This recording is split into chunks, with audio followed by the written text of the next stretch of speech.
Hello everyone, my name is Ryan. I'm with High Desert Math Tutor, and today I want to talk to you about multiplying fractions.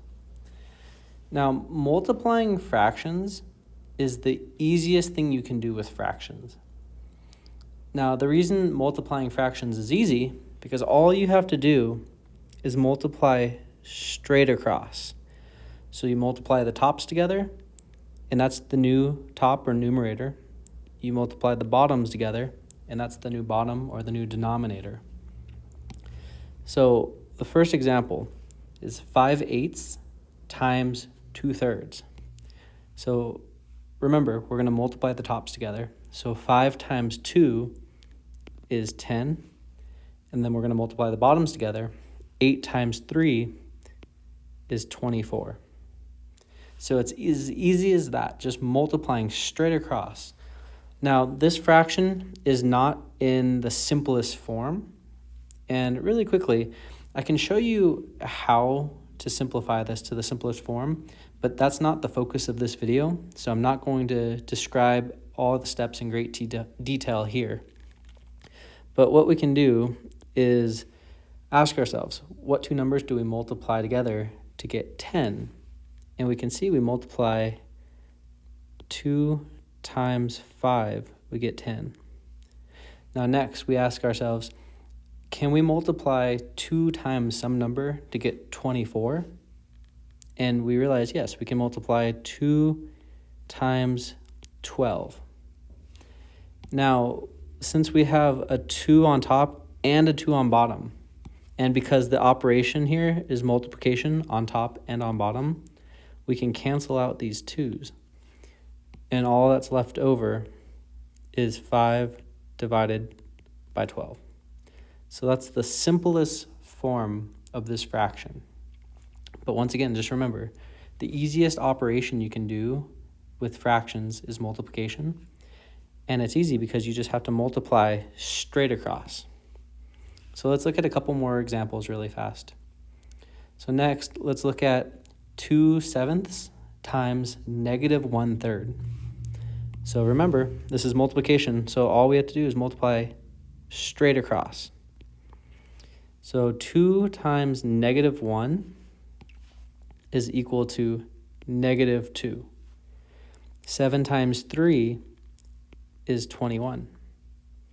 Now, this fraction, -2 out of 21, is in simplest form, and I can tell that because you cannot multiply 2 times any whole number to get 21.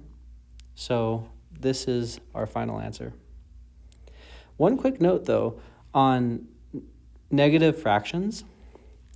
When you have a negative sign with a fraction, there are several different ways you can write that fraction, and they're all equivalent, meaning they're all exactly the same, or they have the same meaning.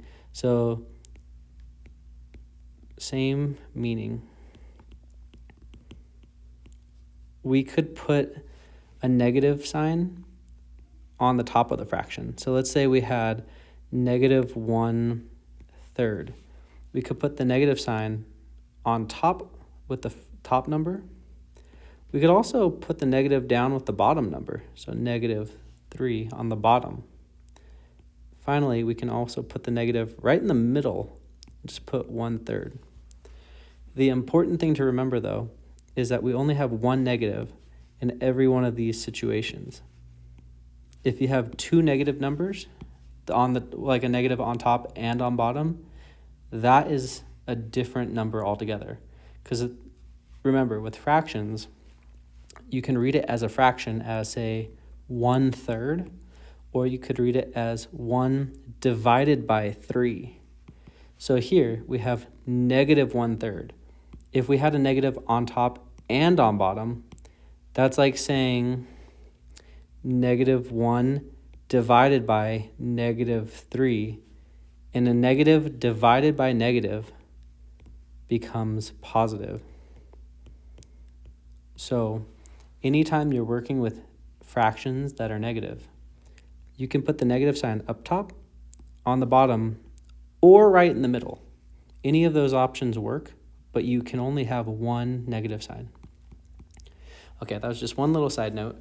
So we've talked about multiplying two positive fractions.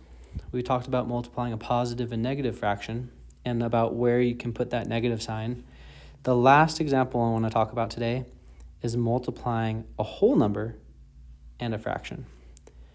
So in order to multiply a whole number and a fraction, we need both of these numbers to actually be fractions. So the question is, how can we turn this whole number into a fraction? Well, what we can do is we can divide it by some number that doesn't change it. So what can you divide anything by without changing it? The answer is 1. So any number divided by 1 stays the same. So 5 times 3/4 is the same as 5 divided by 1 times 3/4. Now, we have our two fractions. So once again, we just multiply straight across. So 5 times 3 is 15. And 1 times 4 is 4. And this is the simplest form of this fraction. Now, the one last thing I want to note about this fraction, just in case you're wondering why the top or the numerator is larger than the bottom or the denominator, this is called an improper fraction.